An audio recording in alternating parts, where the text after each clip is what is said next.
Bismillahirrahmanirrahim. Assalamualaikum warahmatullahi wabarakatuh. Waalaikumsalam warahmatullahi wabarakatuh. Alhamdulillah, summa alhamdulillah. Alladzi arsala rasulahu bil huda wa dinil haq lidha'ala ala dini kulli wa kafa billahi shahida. Alhamdulillah alladzi anzala as-sakinata fi qulubil mu'minin liyazdadu imanan ma imanihim. Asyhadu an la ilaha illallah wahdahu la syarika lahu wa asyhadu anna Muhammadan abduhu wa rasuluhu la nabiyya wa la rasula ba'dah. Allahumma salli wa sallim wa karim wa barik ala asrafil anbiya'i wal mursalin Sayyidina wa syafi'ina wa maulana wa qudwatina wa imamina Muhammad wa ala alihi wa sahbihi wa man ihtada bi sunnati wa hudahu amma ba'du. Jemaah yang dimuliakan Allah, alhamdulillah wa syukurillah ala ni'matillah. Kita kembali berjumpa dalam kajian di sekolah Ayah Bunda. Mudah-mudahan Allah Subhanahu wa taala jadikan setiap kali pertemuan di setiap pagi menjadi wasilah untuk mendapatkan ridho Allah Subhanahu wa taala, dan segala puji hanya milik Allah, dan kita bersyukur atas semua nikmat yang begitu besar telah Allah limpahkan untuk kita semua, nikmat yang hingga saat ini Allah masih memberikan kita iman dan Islam, sehingga dengan itulah kita masih istiqomah dalam eh, melakukan amal yang saleh. Dan alhamdulillah wa syukurillah di pagi yang mulia ini, mudah Allah selalu limpahkan keberkahan di 10 Muharram, menjadi hari yang juga istimewa yang disebutkan dalam berbagai sabda Nabi yang mulia hingga Rasulullah eh, berpuasa di hari ini. Dan eh, menurut banyak riwayat tentang 10 Muharram, tentu kalau kita baca banyak sekali peristiwa penting yang terjadi, yang salah satunya eh, ketika anak Bani Israel diselamatkan oleh Allah Subhanahu wa taala dari kejaran Firaun, dan itu muslim riwayat terjadi pada tanggal 10 Muharram.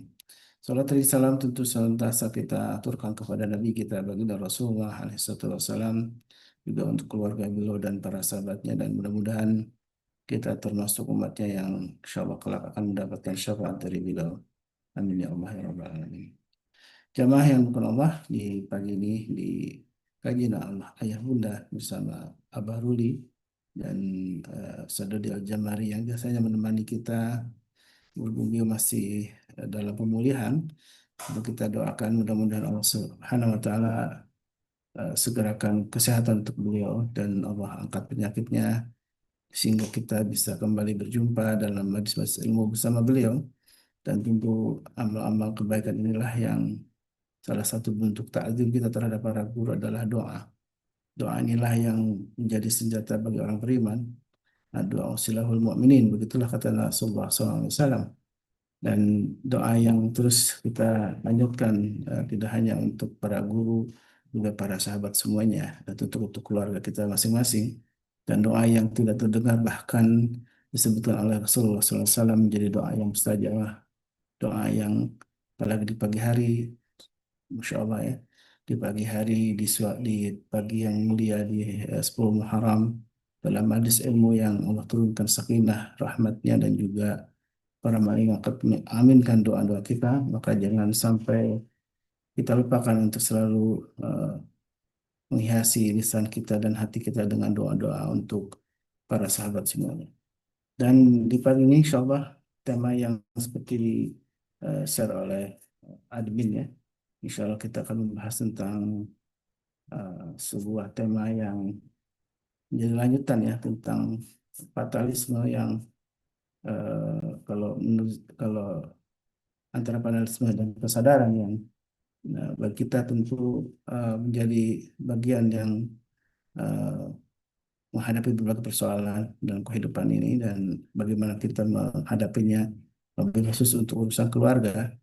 Tentu ada ikhtiar-ikhtiar yang kita lakukan, karena kalau hanya fatalisme tentu kita menyerah begitu saja seolah-olah ya sudah gitu kan, bukan berarti kita menerima semua takdir Allah ini dengan kemudian tidak ada ikhtiar. Dan ini kita membangun sebuah kesadaran dalam sebuah ayah bunda ini, sambil mengevaluasi apa yang menjadi kesalahan kita dan kemudian memperbaikinya. Dan Alhamdulillah Abah Ruli sudah bersama kita, Masya Allah, Tabarakallah. Assalamualaikum Abah Ruli, sehat? Ya, Waalaikumsalam warahmatullahi wabarakatuh, Ustaz Halis. Waalaikumsalam Alhamdulillah. warahmatullahi wabarakatuh. Agak Namanya lagi di luar kota nih, Ustaz. ya, sedang di Bandung mau pergi ke Garut, kemudian nanti ke Jogja. Masya Allah. Fi amanillah, mudah-mudahan Allah Ya, senantiasa menjaga guru kita nih Abah Ruli, dan berbagai kesibukan beliau memang sering keliling keluar kota nih. Salah satunya memang menebarkan kebaikan dalam menata keluarga ya, Ustaz ya. Ya, di Garut ya ada kegiatan sama-sama ya tentang parenting juga, Ustaz. tentang ya tentang keluarga sih. Bukan saya lebih sering bilangnya tentang family thing ya, tentang Hmm. bersikap sebagai sebuah keluarga bukan hanya sebagai orang tua ya. Jadi memang bagaimanapun hari ini tuh eh, yang sering saya sampaikan, kita tuh lebih fokus menjadi orang tua, tapi lupa bahwa kita itu adalah sebuah keluarga. Orang tua itu kadang-kadang, jadi kadang-kadang yang seperti yang disampaikan oleh Ustadz Holis tadi, eh, ya yang penting kalau saya sebagai orang tua, saya sebagai suami, saya bekerja, sebagai ini, pokoknya saya harus begini. Padahal tidak hanya sekedar itu gitu loh, bahwa sekedar bahwa tugas suami, tugas istri atau peran istri tidak hanya sekedar menjadi apa namanya ibu, peran suami juga tidak hanya sekedar ayah, peran suami tidak hanya sekedar menjadi pencari nafkah, tapi dia juga menjadi suami itu menjadi punya ini sendiri gitu loh, bagaimana dia menjadikan eh, ini rumah tangga yang tenang itu kalau suaminya tenang gitu. Tapi Hmm. rumah tangga yang adem itu kalau istrinya juga adem. Jadi ini kan juga tidak hanya sekedar, saya bilang tadi tidak hanya sekedar peran kita itu tidak hanya sekedar ayah atau ibu, atau kita itu peran kita banyak loh gitu loh. Itu yang Hmm. sedang Khalifatullah ya. ya makanya itu yang sedang mungkin banyak saya dalam tanda kutip ya saya kampanyekan, saya sampaikan kepada semuanya. Kita itu tidak pernah berubah peran, tapi kita hari ini tuh bertambah peran. Hmm. Ustadz Holis itu seorang dulunya hanya seorang anak, hanya ya saya bilang hanya seorang Hmm. anak. Ketika semakin besar kemudian menetapkan menikah, perannya nambah bukan berubah ya, anaknya nggak hilang, tetap jadi anak bapak ibunya tetap gitu ya, tapi bertambah setelah menjadi anak, bertambah menjadi suami, plus juga menjadi menantu, Hmm. Oke. ya kan, tiga peran langsung ternyata. Jadi anak iya, jadi suami iya, atau istri kalau mungkin berahwat, kemudian jadi menantu. Kemudian ketika Allah karuniain putra, kita nambah lagi perannya. Ya jadi anak, ya jadi suami atau istri, jadi menantu, plus jadi ayah atau ibu. Hmm. Anaknya gede, nambah lagi. Bisa jadi Nanti jadi besan, bisa jadi mertua gitu kan. Saya hari ini belum nyampe sana ya, saya belum nyampe jadi besan dan mertua belum nih. Tapi bahwa empat peran itu sekarang sudah jalan. Dan hari ini yang seperti yang mungkin kalau tema awal tadi kita iniin bahwa tentang bagaimana fatalis dan kesadaran. Hari ini pun seringkali kita itu memang ya tadi menjadi orang-orang yang kecenderungannya fatalistiknya tinggi. Kecenderungan fatalistiknya tinggi, membuat sesuatu yang memang, kalau saya selalu begini ya, masalah itu tidak bisa berdiri sendiri. Ya gitu lah. Apa namanya, apapun kita misalkan hari ini, misal ya hari ini misal kita itu Allah takdirkan saya misalkan lagi agak flu gitu. Flu itu kan nggak datang sendiri kan, justru itu nggak datang sendiri, pasti juga ada eh, pasti ada hal yang memang saya lakukan gitu kan. Misalkan saya misalkan keluar rumah tanpa menggunakan masker misalkan, itu kan sebab ya, itu sebab bahwa Allah berikan. Terus kemudian tidak hanya sekedar itu, kalau flu itu salah satunya badan kita sedang kondisinya sedang tidak fit misalkan. Kenapa tidak fit? Tidurnya kurang misalkan. Nah, ini tuh kan sambungan-sambungan ya. Saya bilang nggak tiba-tiba yang ya pokoknya saya sudah diuji oleh Allah begini, ya nggak gitu juga gitu loh. Ada prosesnya yang nggak ujuk-ujuk tiba-tiba langsung nggak ngapa-ngapain tiba-tiba langsung batuk gitu kan, nggak ada, ini juga pasti ada sebabnya gitu loh. Nah, di sini yang sering kali kita itu kecenderungan kita adalah melihat akhirnya saja tanpa mau melihat prosesnya. Hmm. Berobat juga sama. Udah yang penting saya sudah misalkan ya saya tidak ini kan rukyah. Banyak seringkali orang tua yang datang ke saya, Ustadz apa anak saya perlu dirukyah ya? Sebentar ini apa-apaan saya bilang gitu kan, belum apa-apa langsung anaknya diruqyah. Ya nggak gitu juga, ini perlu kita dalamin dulu bahwa nanti diruqyah sebagai salah satu sarana, ya silakan ke Ustadz Hasan ya, saya bilang silakan Ustadz Hasan silakan, tapi bukan ujuk-ujuk begini, rupiah itu bukan obat segala macam penyakit gitu maksud saya gitu kan. Nah, ini yang harus kita bangun dulu bahwa kalau anaknya nakal, oh jangan-jangan diganggu jin gitu kan. Ya nggak gitu juga gitu kan, nggak sesederhana itu maksud saya gitu loh, nggak sederhana itu kita melihat masalah itu nggak sesederhana itu. Nah, ini yang penting kita yang membangun kesadaran dan dalam konteks keluarga semua yang terjadi itu apalagi misalkan dalam konteks ini ya udah Ustadz ini memang takdir saya betul gitu ini takdir betul nggak salah tapi ada proses perjalanan yang memang harus kita ambil. Masya Allah ini guru kita sudah Masya hadir Allah, Masya Allah. Alhamdulillah, ahlan, Ya, kan seger Sadodin, banget Masya saya itu Allah. ya, senang kalau dia tertegun Udah ini. kangen nih, udah mendengar suaranya. Baru pembukaan saat ngobrol-ngobrol tentang tadi karena ada temanya antara fatalisme dan kesadaran, Masya Allah. Ini Sadodi lagi di rumah atau Dari sudah rumah, di rumah? Alhamdulillah. Assalamualaikum. Alhamdulillah. Assalamualaikum warahmatullahi wabarakatuh. Nah, ini saya langsung persilakan ada ke Ustaz Dodi nih karena kita ingin kangen dengan suara beliau. Fadal Mashkur Ustaz. Tidak hanya kangen suaranya kangen orangnya juga. Ah, Masya iya betul. Allah. Suara dan Masya orangnya Allah. pasti lah ya. Baik Ustaz, Fadal Mashkur. Syukran, jazakumullah khair. Bismillah. Alhamdulillah. Salatu wassalamu ala Rasulillah. Ala alimatillah. Eh, kebersyukuran itu jadi sebuah bagian keniscayaan. Dan salawat serta salam semoga senantiasa tercurah ke hadirat Rasulullah SAW berikut para keluarga, sahabat, dan para pecinta risalah dan syariat beliau hingga akhir zaman. Mudah-mudahan kita yang hadir pada kesempatan pagi hari ini bisa menjadi bagian dari golongan orang-orang yang mendapatkan syafaat beliau kelak di akhirat. Amin. Kita mensyukuri banyak hal, terutama saya. Terima kasih banyak disamperin Gurunda, Abah Ruli, disamperin Mas Selo, Cihau, disamperin Ustadz Penganten, samperin Unianti, Bu Nini, dan nggak bisa disebut satu-satu. Ada Bu Ila, ada Bu Ida, ada banyak banget dari MKI. Banyak cinta, banyak doa, luar biasa. Sekarang udah di rumah. Alhamdulillah. Mudah-mudahan ke depannya jauh lebih baik lagi dan sayanya nggak ngeyelan lagi. Taib, antara fatalisme dan kesadaran. Ini di tulisannya Abah Ruli banyak pasangan yang terjebak dalam dua kutub ekstrim.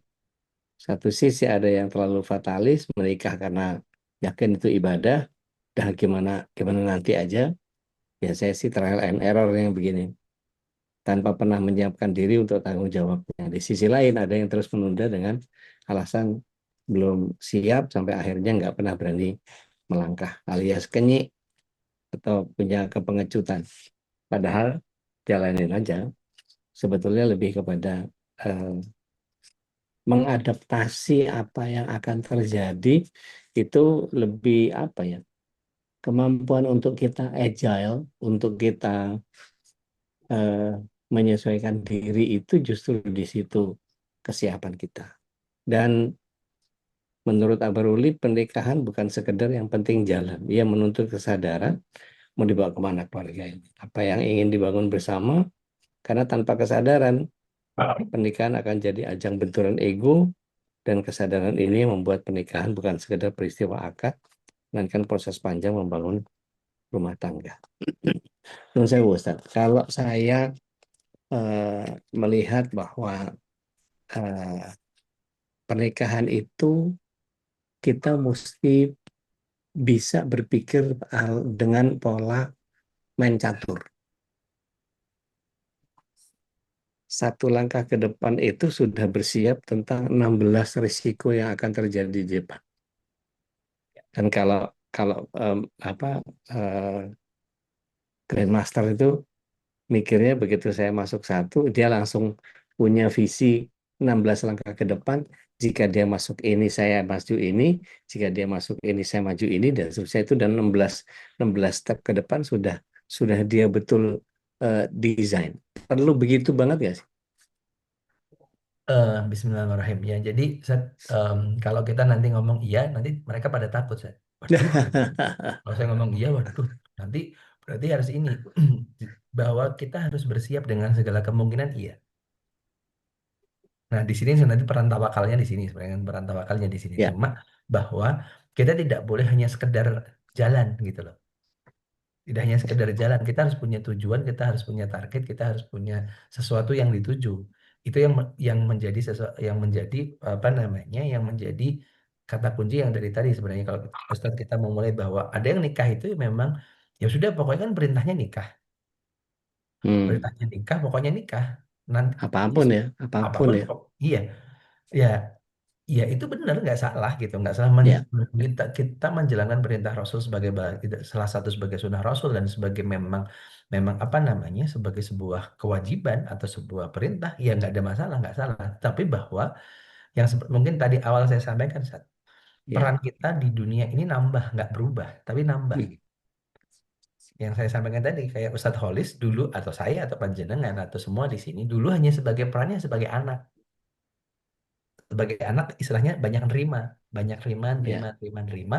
Ketika sudah besar, ketika kita sudah memutuskan menikah, peran kita nambah sebagai suami atau istri, nambah sebagai menantu. Orang tua kita nambah, yang di samping kita ada nambah, ya. kayak gitu kan. Nah ini kita harus sadar bahwa, oh kalau jadi suami nanti ternyata saya nggak bisa ego lagi. Saya punya ego, tapi saya harus berani untuk apa namanya tadi Religius. ya mengadjustnya, mereduce-nya. Jadi itu harus harus ini. Di sisi lain, si istri juga sama gitu kan. Peran terus, oh ada orang tua tambahan dan tanda kutip bukan tambahan, nih, orang tua nambah nih. Ini 3 peran. Nanti nambah lagi perannya. Ketika sudah Allah karuniai putra, Ya, nambah lagi. Putranya udah gede, kayak udah punya ini. Nambah lagi sebagai besan, sebagai mertua. Kalau punya cucu, nambah lagi sebagai kakek atau nenek. benar. Kan nambah Begitu. terus. Ya, Dan nggak bisa tiba-tiba loh kok saya tiba-tiba nikah kan nggak gitu juga ya, ceritanya gitu loh ya, nggak ya. ujuk-ujuk loh kok saya tiba-tiba punya mertua ya gimana ceritanya lah kipi ya gitu kan ya Ini nggak belum gitu. belum belum keponakan, belum sepupu gitu ya. Belum ini baru di lingkungan terdekat di inti Ring baru satu ring baru ya. satu belum lagi kita nanti sebagai tetangga kita sebagai Hmm, tambah gede lah itu nanti nah ya, ya, ya, ini yang perlu bahwa kita ya udah yang penting jalan. Bukan itu, tapi bagaimana hari ini kita memastikan bahwa langkah-langkah ini kita sadari dan tidak hanya sekedar ya udah salah satu fatalis kan gini, aku kerja, kamu didik anak. Itu kan fatalis. Ya. ya, Aku bagian ini, kamu bagian ini. Ya ya, udah, kita kerja sama-sama, kita titipkan anak kita ke sekolah. Ya, itu fatalis saya bilang gitu loh. ya. Bahwa kita nggak nyadari peran-peran kita, tambahan peran kita. Dulu kerja itu mungkin hanya sebagai untuk keluarga karena masih suami istri, hanya untuk pasangannya saja. Tapi sekarang nambah loh ada anak dan anak tidak hanya butuh kehadiran uangnya saja, tapi butuh kehadiran fisiknya, psikisnya dan lain sebagainya. Nah, disinilah sebenarnya nanti peran keluarga itu menjadi sangat penting karena kita harus sadar bahwa kita itu hari ini punya amanah besar dari Allah Subhanahu Wa Taala. Kata Ustaz. Kalau kita mau bicara job desk Ya, atau peran serta, ya, kita kan nggak pernah punya. Kalau di ranah Minang ya. itu ada tuh, ada datuknya, ada apa-apa gitu, ada elemen-elemen masyarakat yang kemudian ada yang dituakan, terus kemudian ada yang harus ini dulu, apa dulu gitu. Seperti misalnya saya waktu itu nikah, itu bukan bukan bapaknya yang mutusin, Pak D-nya apa? Iya, Hmm. Pak D lah kalau dibilang itu Pak D. Jadi yang dituakan di keluarga itu siapa gitu. Nah, itu Nah, kayak gitu-gitunya di kita kan nggak semua begitu. Artinya Ya, kalau di Batak begitu, saya ingat saya. Di saya nggak gitu apa. Apakah di kalau di Jawa kayaknya nggak begitu. enggak. eh, Kalau di Bali juga saya kurang kurang apal.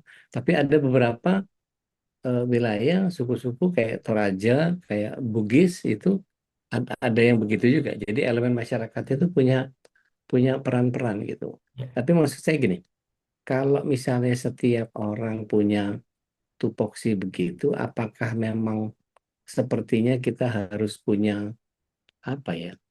Punya satu formula yang membuat orang menjadi sepertinya kita harus punya apa semacam short course atau penyadaran atau apalah mungkin gerakan nasional atau apa yang membuat orang menjadi ini pengetahuan untuk Pak D, pengetahuan untuk Bude, pengetahuan untuk paman, pengetahuan untuk bibi, pengetahuan untuk tetangga, pengetahuan untuk sehingga sehingga apa secara norma itu nggak ada lagi orang main nyerobot pagar tetangga, orang orang apa ngasal parkir sembarangan di di jalanan umum, terus apa segala macam sehingga norma-norma itu betul-betul bisa kejaga antara satu dan lain lain lain fungsi gitu. ya, Mesti mesti gitu kayaknya untuk supaya kita bisa berperadaban gitu, Ustaz. ya, Jepang itu begitu loh, Ustaz. ya. Ya ini memang betul yang dikatakan udah ya, bahwa hari ini penyadaran saya bilang menyadarkan orang itu tidak hanya sekedar ini, apalagi sekarang semakin ke sini tuh semakin menormalisasi kan, Ya, menormalisasi semua hal dinormalisasi karena memang semuanya kayak ya berjalan alamiah gitu loh. Padahal semua tidak ada yang alamiah kan, semua direkayasa. Mohon maaf hari ya, ini ketika MUI mau kemarin menyampaikan terkait dengan apa namanya pemberian hukuman pada LGBT, ada 37 lembaga yang nolak gitu kan. 37 lembaga yang menolak karena nanti alasannya bla bla bla bla lah gitu, alasannya banyak lah. Itu kan awalnya eh kalau ternyata kita oh ya sudahlah ada yang nolak ya sudah dibiarin nanti tahun depan ada omongan gitu lagi. Oh, ya, berarti memang di ini lagi. Ya ini kan bentuk normalisasi kayak gitu ya. ya, Akhirnya pada titik tertentu, kemarin saya dapetin salah satu ini, seorang ibu menerima anaknya kondisi seperti itu, ya udahlah Ustadz, daripada dia nakal, saya sebenarnya langsung saya gini, hah? Piye, piye, piye, saya bilang, daripada dia nanti malah pergi dari rumah, ya sudahlah nggak apa-apa dia bawa pacarnya ke sini. Saya langsung cuma, hah? Saya tahu iki piye tahu ini nih.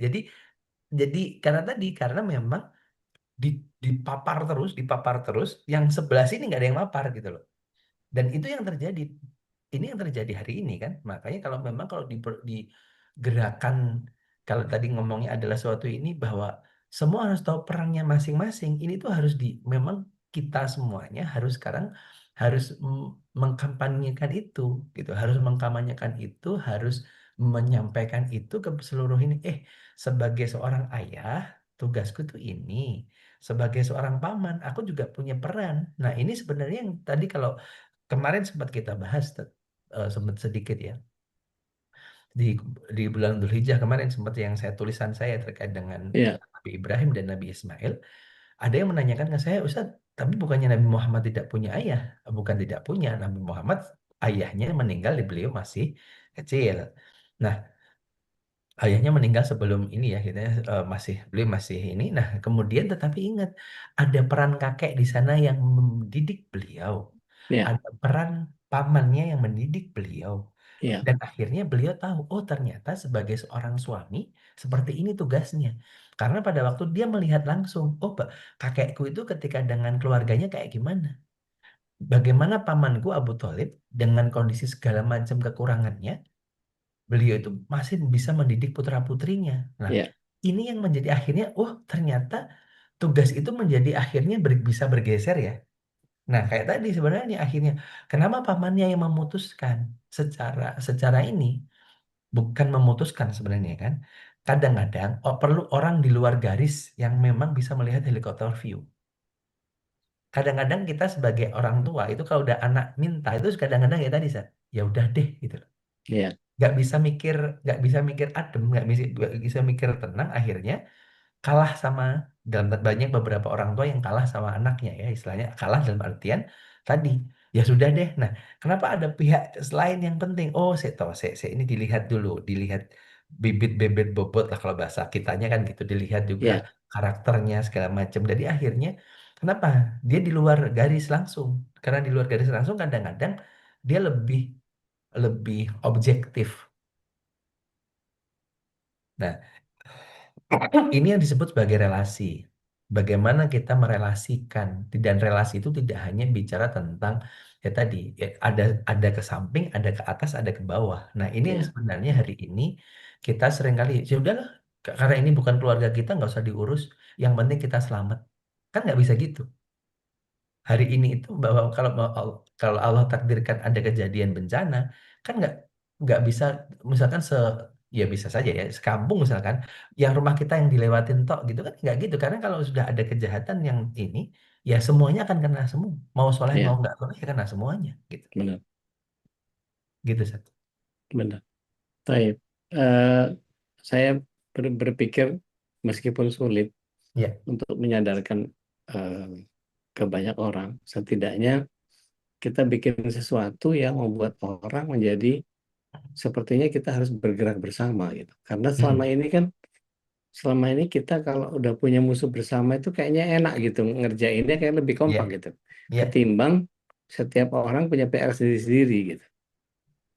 Seperti halnya kalau kayak ya isu-isu em, besar lah kayak apa namanya demo 212, 411 segala macam itu ya, kan karena punya punya kepentingan bersama kan. ya, Nah, kalau itu digaungkan dengan pola yang kurang lebih sama gitu. Misalnya eh, mengaktifkan peran keluarga. Nah, itu kita bisa pretelin satu-satu entah bikin simposium, entah bikin FGD, entah bikin apa namanya, bikin podcast-podcast, bikin campaign-campaign gitu. Yang kita bisa mulai dari klaster-klaster kecil kita gitu. mm. Ya, memungkinkan nggak begitu, Zat? Memungkinkan Ustaz. Dan insya Allah nanti saya kemarin baru ketemu di Bandung, kemudian ada salah satu anak muda yang baru nikah 3 tahun bilang, Ustaz, kita bikin podcast ya. Ya udah saya bilang kalau ini salah satunya karena ternyata hari ini. Nah gini, kenapa tidak pernah menjadi masalah bersama? Karena seringkali menganggap bahwa keluarga itu hanya masalah kita sendiri-sendiri. Ya. Keluarga gue aja punya masalah. Keluarga gue, Dan apa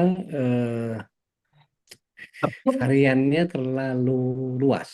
ya, Spektrumnya luas banget. iya. Betul, dan akhirnya ya kemarin kita akhirnya kesepakat ya sudah nanti kita buat dia karena dia memang punya studio, tapi saya bilang ya saya nggak mungkin ke Bandung setiap minggu, saya bilang gitu nggak mungkin ke Bandung setiap minggu, ya udah Ustaz, kita online saja karena Pak dia punya kegelisahan bahwa di usia dia di bawah 30 banyak loh Ustaz, teman-teman saya yang 3 tahun nikah sudah cerai, ada yang satunya nggak berani nikah sama sekali, ada yang sudah bahkan berganti ini, ada yang begini.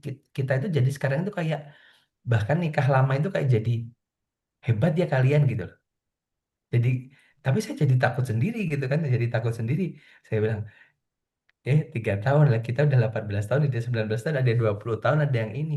Dan tapi saya bilang bertahan pun ada yang masalahnya niatnya juga bertahan karena ya sudahlah bertahan juga. Ya tadi salah satunya yang salah satu fatalis itu kan bertahan ya udahlah karena anak-anak kita masih kecil kita bertahan saja, itu juga masalah juga kan nantinya akhirnya gitu Ya, loh. ya, Bom ya, waktu di ya, belakang juga gitu loh. Nah saya bilang makanya hari ini ya kita memang ini bagian ya saya bilang apalagi sebenarnya MKI ini Senin Selasa masalah keluarga, Kemis keluarga. Hampir setiap hari kita ngomongin keluarga, keluarga, keluarga, ya, keluarga, ya, agar di ya, otak kita itu sebenarnya kita tuh sedang dibom, saya bilang ini kita ngebom otak kita bahwa keluarga itu penting loh.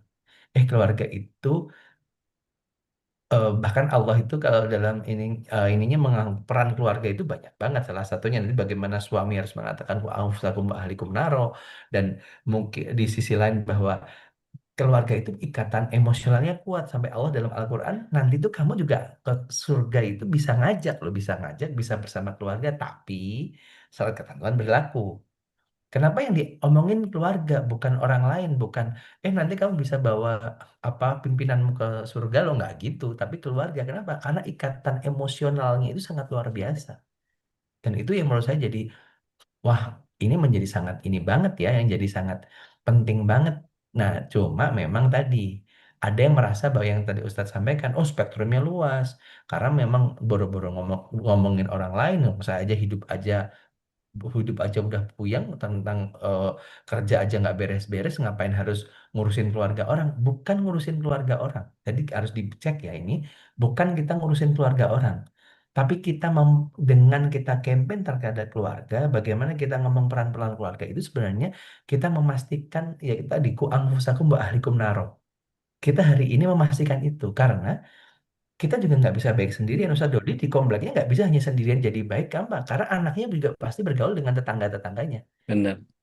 Anak-anak kita juga bergaul dengan teman-temannya di tempat lain. Nah, Ya, kita kalau cuma sendirian, yang lain nggak, ternyata yang lain mengatakan, itu mah nggak apa-apa. Kita mengatakan itu nggak boleh, tapi yang lain yang 1.000 orang mengatakan boleh, itulah yang disebut normalisasi. Akhirnya anak itu mengatakan boleh kok, buktinya mayoritas mengatakan itu. Nah, dan hati-hati, hari ini kita tuh sedang dibombardir dengan normalisasi-normalisasi itu. Dan akhirnya pada titik, nggak iya. apa-apa lah, masih kecil. Pertama, awalnya kalimatnya masih kecil. Nggak masalah, masih kecil, nanti juga gede bisa mikir sendiri. Mikir itu nggak bisa sendirian, harus dibangun pola berpikir, itu nggak bisa ujuk-ujuk dijarne iso mikir, itu nggak gitu. Ini bukan badan jadi membesar. Kalau membesar itu dikasih makan juga gede sendiri. Tapi kalau bab mikir itu harus ada banyak faktor yang di apa namanya yang perlu disiapkan seperti itu. Baik. Rasanya kita harus berbagi sama jamaah nih, Ustaz. Nggih, Bang Kosa. Kita balikin dulu ke Ustaz Halis. Tafadhol Mas Ustaz. Insya Allah, tabarakallah. Baik jemaah, Masya Allah ya, kita tadi sudah menyimak obrolan tentang keluarga lagi ya, bagaimana keluarga ini, kalau istilah dari Abah Rul ini family thing ya. Ya. Memang banyak hal yang harus kita bahas tentang keluarga. Kalau saya pernah ikuti kajian tentang keluarga itu dari Profesor Eis yang membuat istilah tentang ketahanan keluarga ini menjadi fondasi ya. Fondasi untuk Wes, ya, Prophet Wes. membangun sebuah keluarga tadinya sakinah mawaddah warahmah. Dan isunya sangat penting karena katanya apa namanya ada istilah munculnya generasi sandwich generation, kemudian karena banyak sekali anak-anak muda yang menunda perkawinan, pernikahan, dan kemudian malas untuk punya anak. Ya. Bahkan untuk menikah pun itu dia mikir terlalu beban, katanya jadi beban, jadi apa, punya anak jadi beban. Nah, ini tentu kalau tidak ada pondasi agama akan berat ya untuk menjadikan Indonesia menjadi negara yang tadi Moldatul Thayyibah Ghafurur. Silakan jamaah yang ingin sharing atau bertanya. Ya sudah baca bukunya Abah Ruli ini wajib nanya ini. Udah hatam apa belum nih?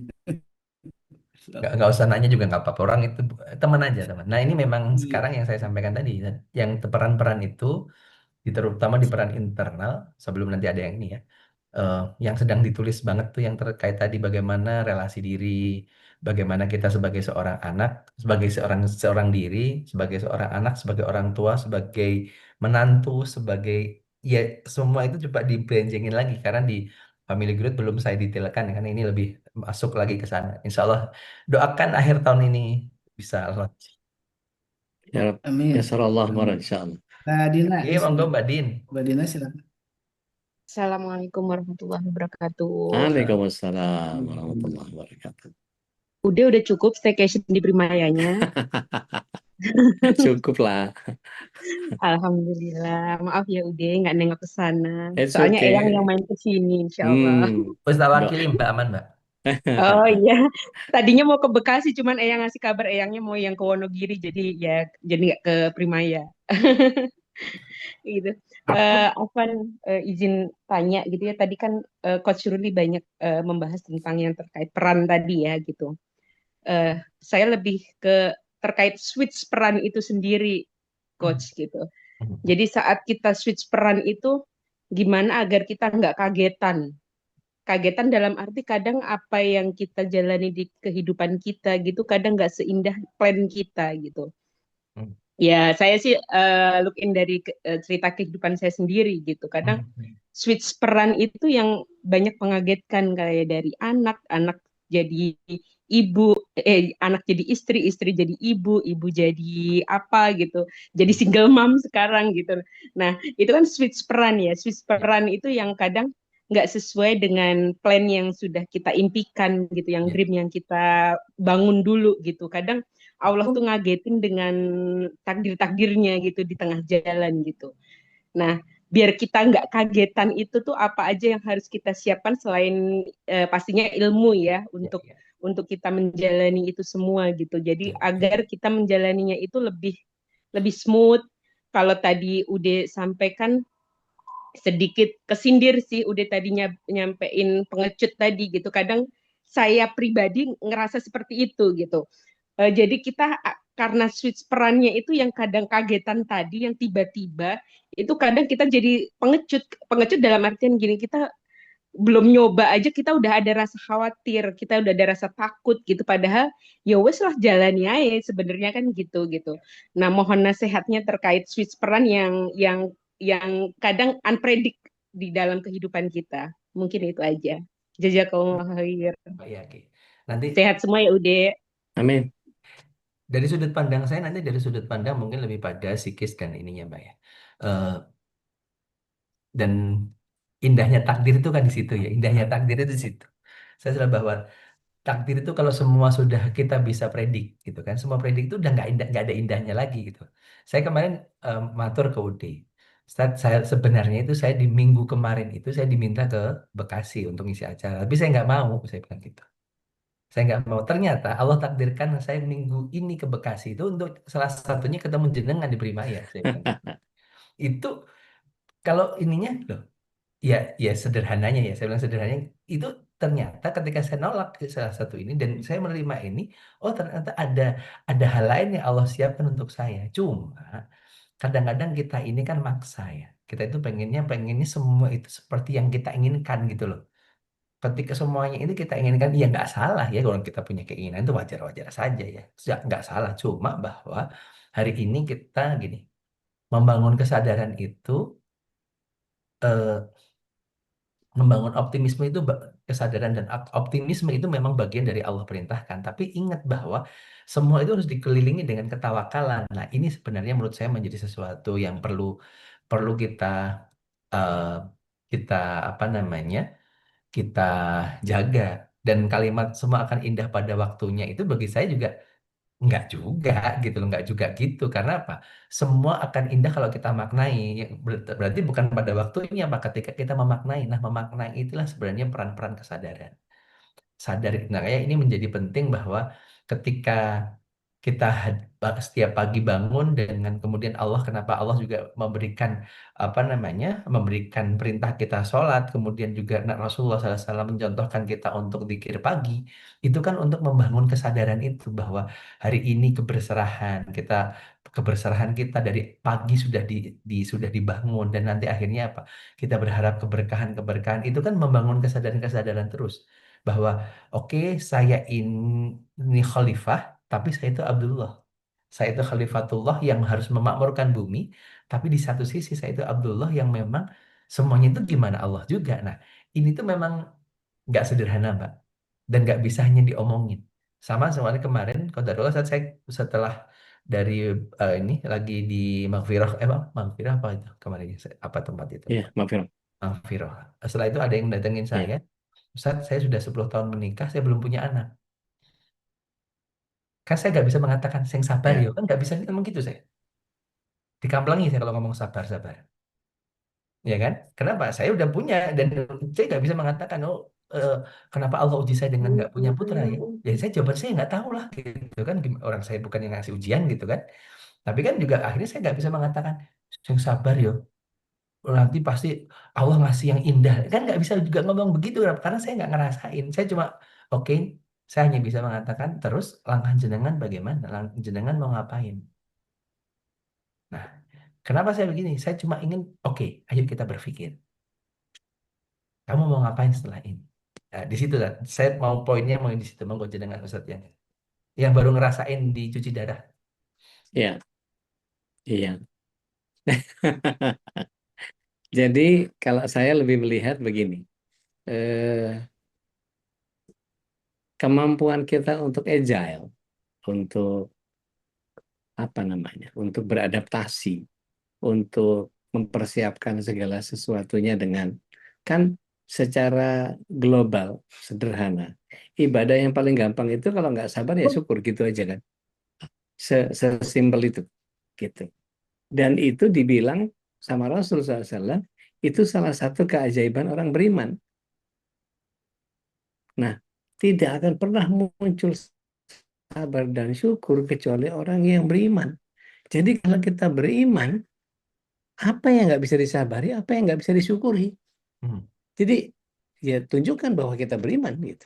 Dan beriman itu kan tiga aspek ya kalau saya sering bilang. Apa yang dilisankan, apa yang dipikirkan, apa yang diamalkan gitu. Dan itu jadi mesti selaras. Kalau nggak selaras, Allah nggak suka, Allah murka. Nah, bagian yang saya tahu bahwa ketika saya memutuskan untuk kan gini cerita cerita dari awal nih bahwa saya sebetulnya sudah dirujuk untuk HD itu 3 tahun yang lalu. Cuma saya denial nggak mau karena stigma saya orang HD itu selesai. Karena nggak tahu ya memang egonya atau memang suka ngeyel memang qadarullah wa masyafa'al. Sampai kemudian saya mencoba menghindari obat-obatan medis, dokter. Saya nggak mau berusaha sama dokter. Saya cari sesuatu yang lain. Ketemu sama herbalis, ketemu sama nutrisionis. Habis itu saya jalanin satu program autofagi, intermittent fasting, konsumsinya cuma rimpang, buah, sayur, air kelapa, sama kurma. Itu aja tiap hari. Selama kurang lebih 4 bulan saya jalankan. Itu luar biasa, ureum kreatinnya turun. Tapi yang terjadi makin drop, makin nggak karu-karuan. eh, Hari kira-kira sepekan terakhir kemarin, Pak, itu sering mual, mual, tapi nggak ada yang dikeluarin, sehingga perut itu melintir gitu ya, kayak dilipat-lipat gitu. Aduh, sakitnya minta ampun. Saya merasa bahwa ini cara Allah untuk memaksa saya takluk pada apa yang eh, dimintakan sama ahlinya. Kan disuruh nyerahin sama ahlinya. Sampai akhirnya saya satu titik hari Jumat itu yang pagi saya Iqra Al-Quran, terus kemudian saya ngajar kajian duha, habis itu khotbah, habis khotbah saya merenung ini sepertinya saya harus mengikuti jalan takdir. Dah, saya persiapkan agile skill saya, apapun yang terjadi lah, kesera-sera udah, whatever will be, gitu. Saya bilang Jumat itu sama istri, besok anterin ke rumah sakit kita HD. Langsung lompat istri saya. Yang bener, bener ya, serius ya, bener ya, bener ya, bener ya, bener ya. Takutnya saya belum berpikiran lagi gitu. Bener ya, bener ya, bener ya, bener ya. Terus saya bilang, iya, saya kalau udah iya itu iya gitu. Kalau udah enggak gitu.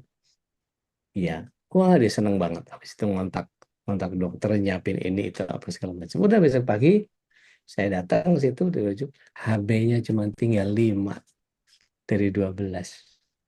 5,3. Langsung transfusi 2 kantong, langsung HD nambahin sekantong. Alhamdulillah naik sampai 9,4.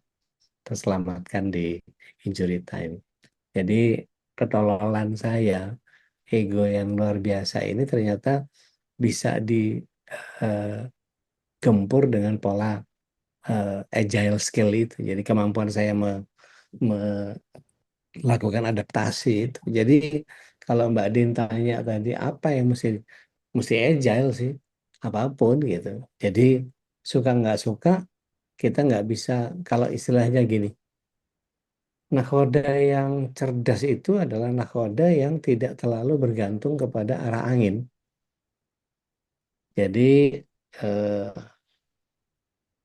ketika angin bertiup kencang dari depan, sementara kita mau maju, ya kita muter dulu, ambil manuver, buka layarnya dibentang ke samping, gitu. Jangan dibuka ke depan. Kalau dibuka ke depan, kedorong mundur kita.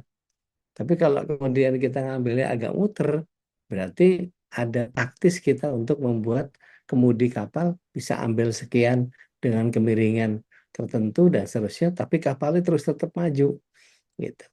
Kita nggak bisa ngerubah apa yang akan datang ke kita, tapi kita bisa ngerubah apa yang datang dari kita. Itu kalau filosofinya surat 67 ayat 2 itu begitu. Allahu a'lam. Baik. Baik. Yang tadi Bu Yani ya, Iya sorry. nih dari Hong Kong kayaknya menarik Hong juga Kong. untuk Ya. dibahas. Ini tentang pilihan. Kembali tentang pilihan, tentang ini bukan salah bukan benar. Ini bukan salah bukan benar, tapi ini tentang pilihan. Tapi tadi yang saya mau menggarisbawahi yang sampaikan Udi tadi, ini bukan tentang lari atau tentang kepengejutan, tapi tentang pilihan yang kita ambil. Dan semua pilihan itu punya konsekuensinya masing-masing, Hmm. ya kan? Ketika kita memilih karena saya ingin mendidik anak saya, tapi jangan sampai nanti di belakang hari, nak, dulu bunda itu nggak nikah lagi untuk besarin kalian. Saatnya kalian untuk begini. Nah itu nggak. Jangan sampai di belakang kita itu nanti pamrih lah, saya bilang pamrih ya. Keikhlasan kita untuk mendidik putra putri kita hari ini memang memilih jalan untuk tidak menikah lagi. Itu bukan salah dan bukan benar juga saya bilang karena ini tergantung kondisi personal ya, kondisi orang-orangnya masing-masing.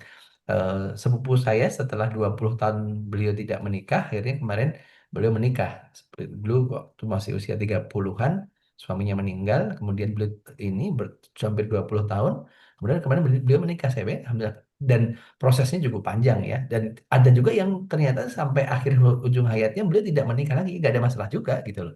Karena ini bukan tentang benar atau salah, tetap tentang pilihan yang kita ambil, dan pilihan ini sesuai dengan kondisi kita masing-masing.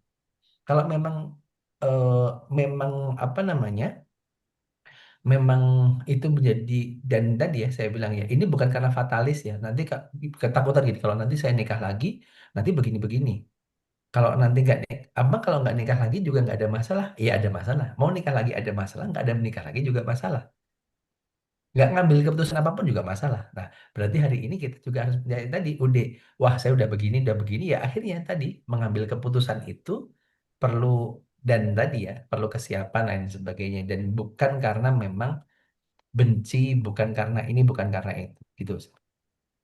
Ya itu mungkin Baik. dari saya di titik itu, Bu Yani. Ya.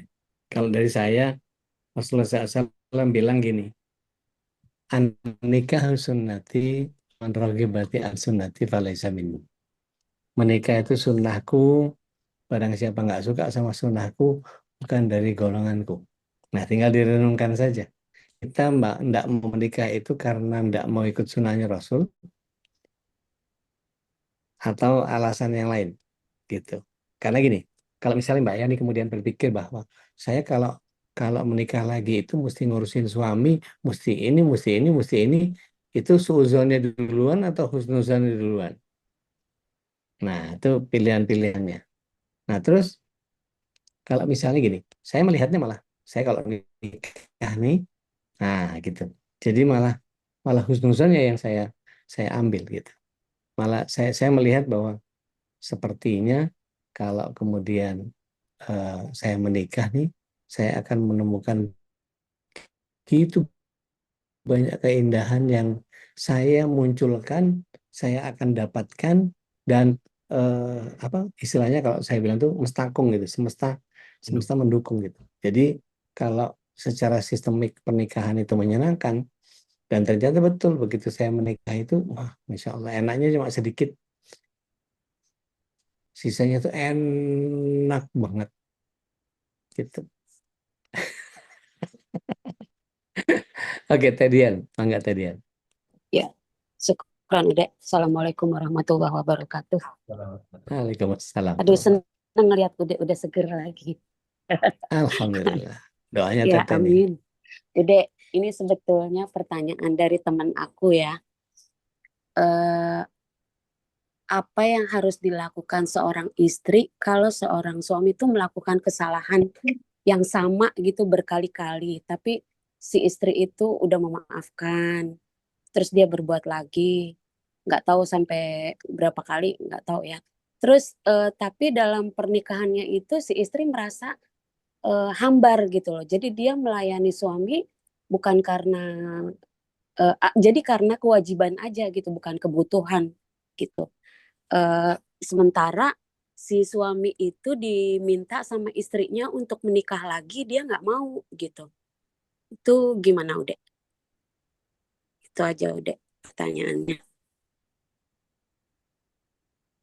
Masih belum mencerna. Monggo Ustaz Ruli dulu. Ya, ya, jadi gini, ini tentang jadi kemarin ada kejadian terkait dengan ini cerita saja, cerita kejadian suaminya ada yang melakukan ya punya pihak ketiga, pihak kelima dan seterusnya gitu. Dan kemudian ternyata bukan yang pertama kali, ini berapa kali terjadi dan akhirnya, tapi itu di luar ya, di luar ini bukan bukan apa namanya di luar ikatan gitu. Akhirnya dan itu berulang. Nah, itu berulang. Kalau saya nanti ada tinjauan syariah dan non syariah. Maksudnya gini, kalau secara syariah dia melanggar ya harus ada pelanggaran syariah itu urusannya berbeda dengan non syariah gitu ya. Tapi bahwa setiap kenapa dia punya kesalahan yang berulang. Nah, ini pertanyaannya ini di sini. Ada yang melakukan itu karena memang merasa itu tidak salah. Nih, kita harus cek dulu nih. Kita harus memahami dulu pola berpikirnya. Ada yang mengatakan tadi eh, bagi istri ini kalau contoh kecil, bagi suami naruh handuk di tempat tidur itu nggak salah bagi suami. Kok itu udah dikasih tahu kalau handuk habis mandi itu taruh di tempat Jemuran. jemuran. Kata suaminya ya ini kan nggak salah, orang nanti juga naruh ini yang yang bukan pelanggaran syariah ya, saya bilang. Dia menganggapnya itu bukan masalah. Kenapa? Itu kan bab kecil. Nah, dan yang jadi masalah seringkali mungkin kadang-kadang yang pasangannya pun lebih pada dalam tanda